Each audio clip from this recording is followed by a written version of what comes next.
Howdy cruisers, I decided to finally weigh in on the whole debacle with Royal Caribbean and the Waterslides aboard apparently Star of the Seas and Icon of the Seas. Well, those are the only two Icon class ships sailing, so those are the only two ships that this would affect, and a lot of guests are upset, understandably very upset, that they board the ship and find out that one of the major features of these ships, the Category 6 water park, is not even running at 50% capacity.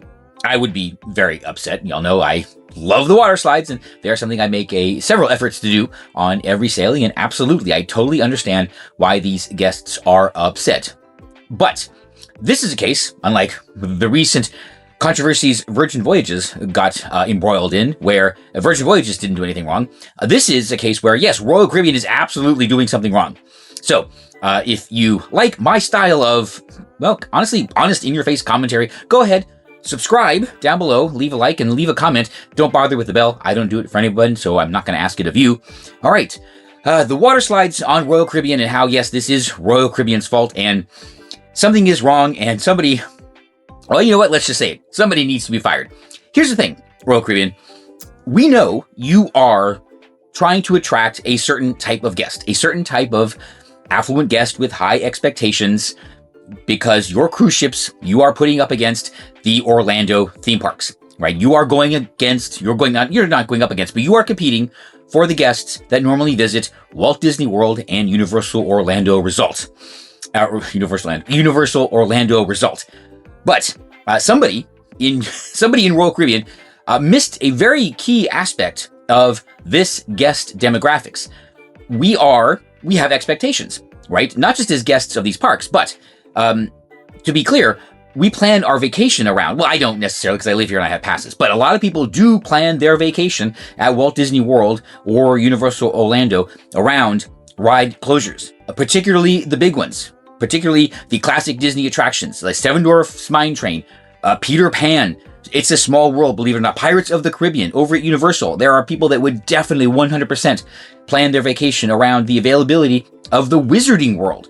For a lot of people, this might be a once-in-a-lifetime experience for them, and they don't want to miss the reason they're going to the parks. Heck, even if it's just a once-every-5-year trip for them, they're going to want to make sure that these experiences are available for them during their trip.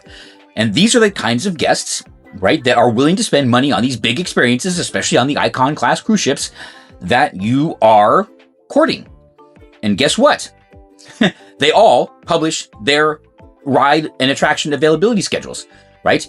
So here, this is Disney's Hollywood Studios, right? There's not much missing there. This is Magic Kingdom. I know, I'm so excited. Big Thunder Mountain returns, was it May 2nd or May 3rd? Very much looking forward to that.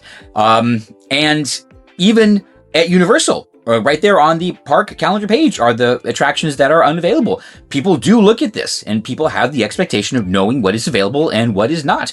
Even if it's an unannounced refurbishment or downtime for some technical reason, the parks are still the Orlando parks, in Disneyland and Universal Hollywood too, are still very good at providing this information to their guests, and we've just become accustomed to this. But it's not just that, by the way, Royal Caribbean. Your ultimate failure is the fact that, this is the ride availability schedule for Six Flags Great Adventure, right? And they're doing pretty good, and that's awesome. Here is Six Flags Fiesta Texas. Okay. And Cedar Point. All right, they're doing really good too. And even Six Flags over Georgia posts their ride availability schedule. So Royal Caribbean, there really is no reason for you not to post major attraction availability schedule for all of your cruise ships. And then it's not just the water slides. If a show, the ice skating show or the main theater shows or the Broadway shows, what few of them are left, are going to be dark for a particular amount of time, I think the guests should know. This was particularly, this was noticeable on certain recent launches. Wonder of the Seas, when nothing was ready, right? Now, granted, we kind of expected this, just coming out of the whole nonsense and a brand new ship. But, Icon of the Seas, it would have been nice for a lot of guests to know that the effectors and the full Aqua Theater show was not available.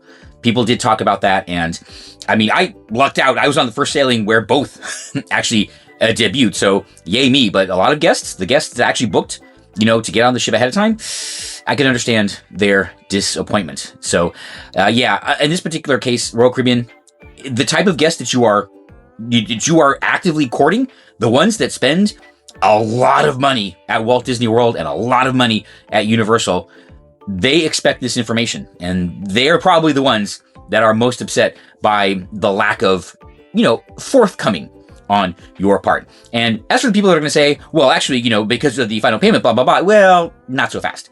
Royal Caribbean is still, I don't want to say fairly generous, but they still have the traditional final payment times, either 75, actually that's pretty low, 75 or 90 days for their sailings, which is actually pretty good. And you can get insurance that covers mostly cancel for any reason. In fact, right on their website, Royal Caribbean offers a cancel for any reason policy that gives you a 90% future cruise credit, allowing you to rebook. And you know what? If having the full ship available is something that's very important to you, go ahead and get this option, because honestly, 10%, probably not that much, especially if this is a once in a lifetime or maybe once every 5 or 10 year experience for you. So Royal Caribbean, I'm telling you, the guests you want expect this information. So get it up there, just state it outright, and you know what? Maybe you can win some forgiveness points. Oh, and as for the situation right now, if Icon of the Seas or Star of the Seas goes to Coco Key, kids get in the water park for free. Really, that's really your only way out of this. You might have to work out something with the adults, but kids free at the water park on Coco Key. You got to do it. You absolutely have to do it. So, well, you know what? For the foreseeable future, you know what? I'm just going to wait until everything sort of calms down and everything is available before maybe we sail on Star of the Seas. Well, hopefully you get this fixed before Legend of the Seas fails, and just after you change the name of Hero of the Seas. That's terrible. Seriously, Royal Caribbean, who came up with that? Talk about someone who needs to be fired. But yes, if you risk it and you go sail on a Icon class ship without the water slides, I'm so sorry, but you will definitely on these ships not see me out of the cabin. Well, no, I'll be out of the cabin, but I won't be on the ship. I won't be on the ship without the water slides. That's what I meant.